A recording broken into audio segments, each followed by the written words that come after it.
Hi team, మనకి new financial year start అవబోతుంది and promotion list కూడా రెడీ చేస్తున్నాను. మీ టీంలో దేవి అండ్ సోనీకి ఇద్దరికీ ఛాన్స్ ఉంది. సో వాళ్ళిద్దరిలో ఒకరికి టీం లీడర్ అయ్యే ఛాన్స్ ఉంది. వాళ్ళలో ఎవరు టీం లీడర్ అవ్వాలో మీరే డిసైడ్ చేసి చెప్పండి. వాళ్ళిద్దరిలో ఎవరో మీరే చెప్తే మాకు ఈజీగా ఉంటుంది. ఇద్దరికీ సేమ్ క్వాలిఫికేషన్ ఉంది, ఇద్దరికీ సేమ్ ఎక్స్పీరియన్స్ ఉంది, ఇద్దరు ఒకేసారి జాయిన్ అయ్యారు, వాళ్ళ మైండ్ సెట్ కూడా ఒకటే. నేను చాలా కన్ఫ్యూజ్ అవుతున్నాను, అందుకే వాళ్ళలో ఎవరు టీం లీడర్ అవ్వాలో మిమ్మల్ని డిసైడ్ చేసి చెప్పమంటున్నాను. అయితే వాళ్ళలో వాళ్ళకి పుల్లలు పెట్టాలని మీరు చూస్తున్నారా? వాళ్ళకి లేని థాట్స్ నువ్వు క్రియేట్ చేయకు.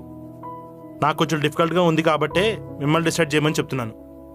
మీ ఇద్దరు డిస్కస్ చేసుకొని ఎవరు టీం లీడర్ అవుతారో నాకు చెప్పండి. అబ్బా, ఇప్పుడు ఉంటుంది ఇద్దరికి టీం లీడర్ పొజిషన్ కావాలిగా. ఇప్పుడు ఎవరో ఒకరు సాక్రిఫైస్ చేయాలి. నీకు చాలా ఇష్టం కదా టీం లీడర్ పొజిషన్, నేను లైట్ తీసుకుంటాను. అలా ఏమొద్దు, నువ్వు హై పొజిషన్లో ఉండాలని నేను ఎప్పటి నుంచో కోరుకుంటున్నాను. అది ఫైనల్లీ జరుగుతుంది. నీకు టీం లీడర్ పొజిషన్ ఇష్టం కదా? మన ఫ్రెండ్షిప్ కంటే ఇష్టం కాదులే.